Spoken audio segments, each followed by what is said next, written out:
আরে, এত বড় আকৃতির মানুষকে তো এর আগে কখনো আমরা দেখিনি। মরণ হোক তোমার। কে তুমি? তোমরা আমার কাছে আসতে সক্ষম হয়েছ, তাই আগে তোমাদের পরিচয় দাও।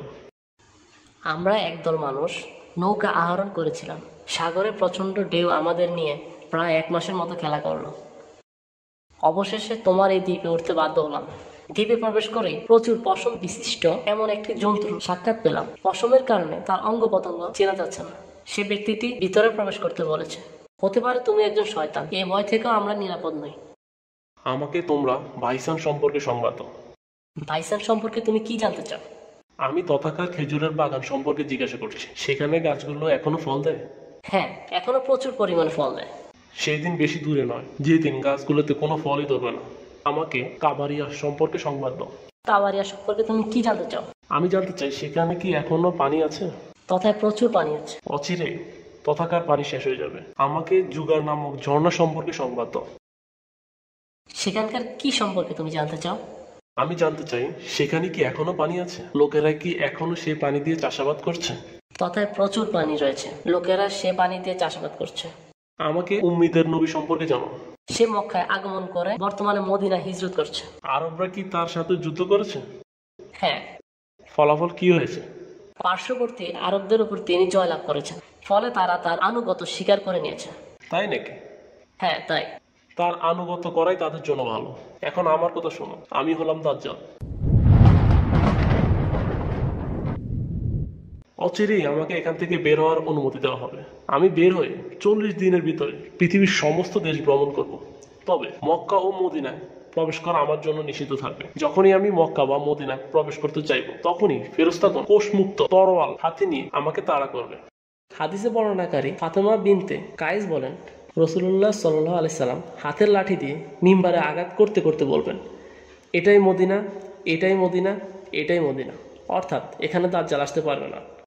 অতঃপর রাসূলুল্লাহ সাল্লাল্লাহু আলাইহি সাল্লাম মানুষকে লক্ষ্য করে বলবেন, তামিমদারির ঘটনা আমার কাছে খুবই ভালো লেগেছে। তার বর্ণনা আর আমার বর্ণনা অনুরূপ হয়েছে, বিশেষ করে মক্কা ও মদিনা সম্পর্কে। শুনে রাখো, সে আছে শাম দেশের সাগরে, ভূমধ্য সাগরে অথবা আরব সাগরে। নয়তো সে আছে পূর্ব দিকে, সে আছে পূর্ব দিকে, সে আছে পূর্ব দিকে। এই বলে তিনি পূর্ব দিকে ইঙ্গিত করলেন।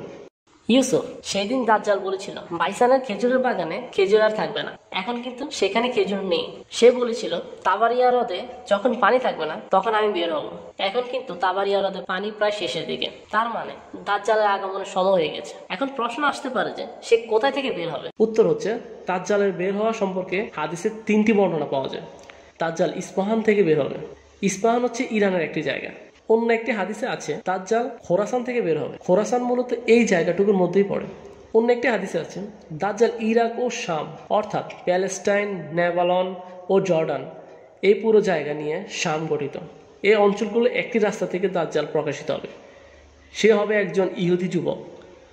সে আসার আগে ইহুদিরা মসজিদুল আকসা ভেঙে ফেলবে এবং সেখানে 3rd টেম্পল তৈরি করবে। দাজ্জাল পৃথিবীতে 40 দিন অবস্থান করবেন। তার প্রথম দিন হবে আমাদের সময়ের 1 বছরের সমান এবং দ্বিতীয় দিন হবে 1 মাসের সমান, তৃতীয় দিন হবে 1 সপ্তাহের সমান এবং চতুর্থ দিন আমাদের সাধারণ দিনের মতোই হবে। দাজ্জাল আসার পর ইমাম মাহদীরও আত্মপ্রকাশ ঘটবে। মুহাম্মদ সাল্লাল্লাহু আলাইহি সাল্লামের বাবার নাম মার নাম যা ছিলেন, ওনার বাবার নাম মার নাম তাই থাকবেন।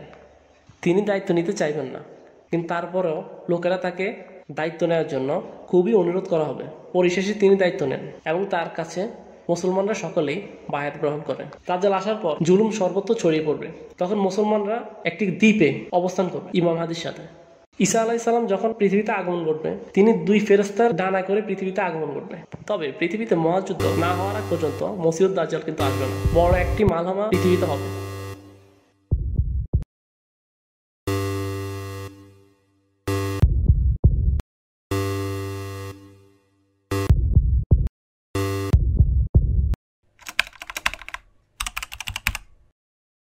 দাজ্জালকে আল্লাহ অনেক অলৌকিক ক্ষমতা দিয়ে পৃথিবীতে পাঠাবে। সে আকাশকে বলবে বৃষ্টি বর্ষণ করো, সাথে সাথেই আকাশে বৃষ্টি বর্ষিত হবে। দাজ্জাল প্রকাশের পর প্রকাশ্য দিবালোকে একজন যুবককে ডাক দিয়ে বলবে, এদিকে